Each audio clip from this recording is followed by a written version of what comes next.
akwai wa'anda ulcer tana hana su azumi. Na yi imani da Allah za ka yi hidin ba ka yi niyya ba kawai, kada ka ɗorawa shaidan hidin kai ne shaidan. Zan faɗi maganin ulcer guda biyu. Idan ulcer ka yar karama ce ba ta karata karya ba, kawai zafin kirji ne da ɗan wani raɗaɗi. Na yi imani da Allah nan akwai wa'anda shaida ne, bara akwai wa'anda sun daɗe ba su azumi, amma daga ciki a ido na ma yanzu haka yana ganin wani wanda bare da kan shi yake gamin wannan ɗayan kaɗai da ya riƙe sai da ya azumin ramadana kaf kuma ya yi siti shawwal, ba haka ba ne? tawa ya ji kuma ya san kowa ne. So wannan abin abu ɗaya, ayaba kaɗai da madara.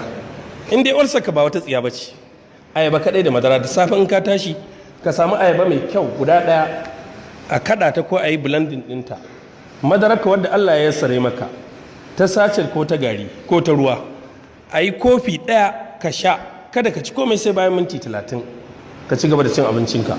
Da idan ka kammala cin abinci ka sake yin kofi ɗaya irin da kai wannan ayabar da madara. In ayabar babba ce guda ɗaya ta isa, in makimanci ya ce guda 2 ya isa. Wannan ulcer ka kawai irin wannan ce, wannan an wuce wurin. Da izinin Allah in ka fara yanzu kafin azumi wallahi ba komai azumi za ka yi garau. Idan ulcer ka ta kai chronic, illa ta yi illa, aje wannan a gefe. Sai dai ka rika yawaita cin ayaba, amma ba a cin ayaba lokacin da ake jin yunwa. In ka ci ka koshi ka ci ayaba, amma abin da za ka yi shine ka samu habbatus sauda, sai ka samu garin magarya, ka daure ka sau habbatus sauda da kanka, ƙwayoyinta za ka ganta kala biyu, a koda ta fi baƙi sosai, wannan ta fi kyau. In ka tauna ta a baki za ka tana da yaji da wani ɗin maiƙo marar daɗi. To ka haɗa wannan habbatus sauda ɗin, a daka ta zama gari, sai ka samo garin magarya, sai a rika tafasa maka kamar shayi. In aka tafasa sai ka sa zuma ka sha. Na rantsi da Allah duk wata cuta da ke da alaka da ulcer ko a cikin ciki ko a hanji, da izinin Allah ka wuce ta, sai dai in ka sa kiuya. Ka ga damar a tafasa da yawa a ajiye ya zama ruwan shan kargaran kafin azumi, in Allah da wannan cututtukan ka wuce su.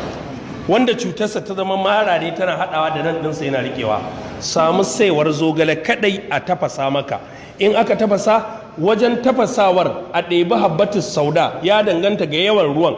In ruwan ya kai galan 1, in aka sa saiwar zogalen sai a sa habbatus sauda da kakken garin kofi 1 ƙarami, sai a tafasa maka da zuma ka ajiye ka dinga sha.